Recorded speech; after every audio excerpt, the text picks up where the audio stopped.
When Jeff was 13 years old, his grandfather owned a small grocery store, and Jeff came in to run it for him. 13 years of age, he was doing the buying, he was running the cash register, and he was doing the books. And he quickly realized that in order for them to be able to stay afloat and maintain what they were doing, they needed to be able to accept food stamps. So Jeff, at the age of 13, applied for food stamps through the federal government. And it turned out he is, I think, to this day, the youngest recipient of a food stamp license at the age of 13. So to say that he started his career early is a bit of an understatement in the business world. I've had the pleasure of knowing Dr. Jeff Payne for just about 25 years when he started dating my daughter, Hardin. They were married shortly after that. He's been a wonderful son-in-law. He's been a wonderful husband and a great father and a great son to his mother and brother, to his sister and other brothers. He's a unique individual, to say the least. I think it was August of 1979 that Jeff's parents brought him up to North Georgia College, which is now University of North Georgia. Jeff was assigned to Echo Company, the 2nd Battalion, which was housed in Gaillard Hall. And so I was the freshman platoon leader for Echo Company. So it's so vivid to me that I can remember that today, because my wife accuses me that I can't remember anything. But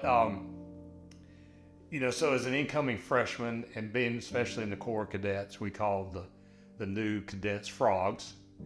And Frog Week is that time period where, they get acclimated going from a civilian lifestyle, to a military lifestyle.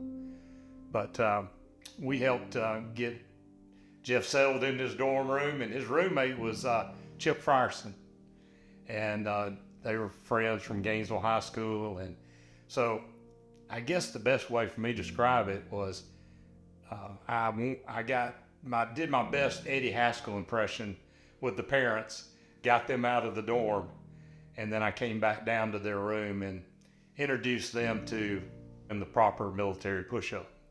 So a question that kind of comes to my mind is, why would a guy who has no plans to go in the military want to spend 4 years of their life in college getting up 3 mornings a week and marching to breakfast, shining their shoes, keeping their uniform immaculate, and doing everything that's required to be in the Corps? And I think if you ask Jeff that question, he'd probably say, is North Georgia College at that time, and still today, develops leaders. And I really think that he would probably say that it's his experience in North Georgia is the foundation of his success today. Well, I'm certainly very honored for the opportunity to be a part of this great accomplishment for Jeff. And to start with, I think it's important that I begin this with exactly where Jeff and I met. About 15, 16 years ago, Jeff was working on a project, and at the time I was working at the bank, and so Jeff came to the bank with a project, a little complicated project at the time. And my boss at the time said, hey, this is not exactly something I work on, but let me go get a guy I think that can help. And at that time, I looked like I was about 12 years old, and Jeff didn't get up and walk out. He actually gave me a shot.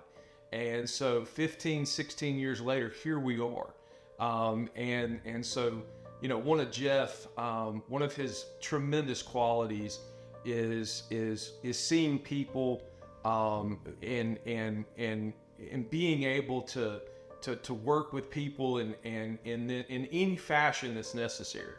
And so Jeff and I, over the years, worked together in many different capacities, and ultimately became business partners several years ago.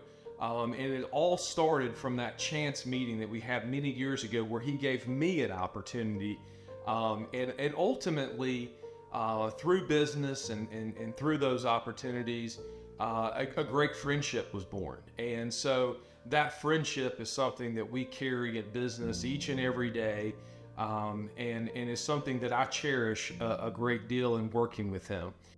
I've known Jeff for over 20 years.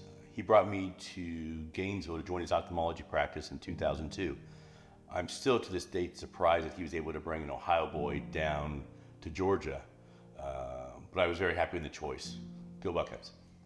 Anyway, Jeff and I over the years have had very similar philosophies on how to run a medical practice.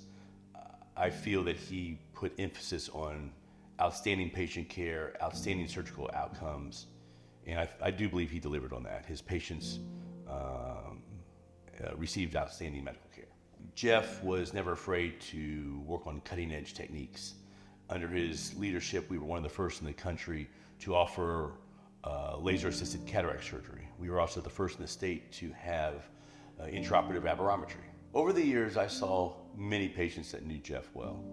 I saw his elementary school teachers, his middle school teachers, high school teachers, his church ministers, and even his friends. And each time I asked those folks, hey, is there anything you know, especially from Jeff's youth, that was even a little bit mischievous? And each time they said the same answer, nope. Jeff was a good, straight kid, and he was a great young man and grew into a great adult. But Jeff did say, hey, don't ask that same question to my brother and sister. So to this date, I still wonder what John and Kim would have said. But anyway, we all know Jeff's a great guy. He was a very good ophthalmologist, and we wish him the best of luck in his post-retirement career. In working with Jeff, I will tell you that Jeff is able to innovate and really think about different projects, problems with solutions in different ways. And that is something that I lean on a daily basis in our business.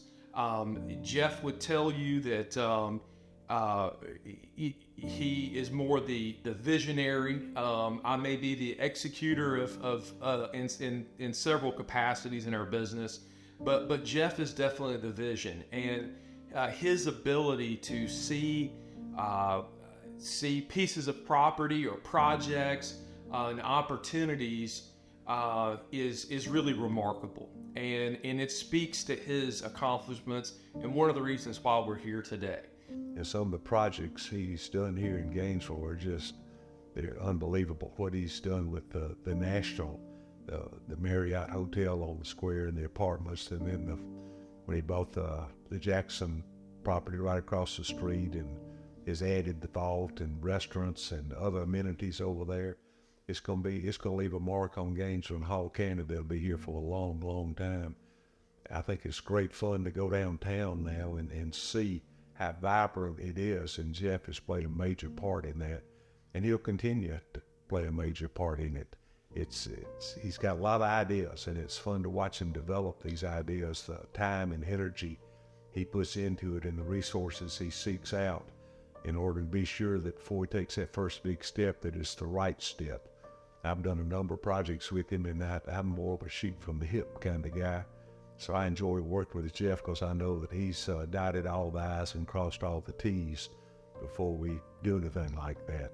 He'll continue, I think, to expand in the hotel business and any other type development that will benefit Gainesville and Hall County. So it's been a lot of fun to watch him grow into this new profession, his second profession. And I can't tell you how proud we all are of what he's accomplished. I look at Jeff as a wonderful father and husband and a friend, and I couldn't be more proud of him for his personal and professional accomplishments over the last 44 years. And I know that Jeff and Hart and their daughters are a very important part of our family, and our friendship just means the world to us. And so I'm very proud of him and just want to say congratulations, Jeff. But I would tell you that in closing, and I think Jeff would agree with this, is that he's only getting started. And so while we're here to honor Jeff, there is a lot more that Jeff is going to bring to Gainesville, to Hall County, and Northeast Georgia. And I'm excited to be along for the ride.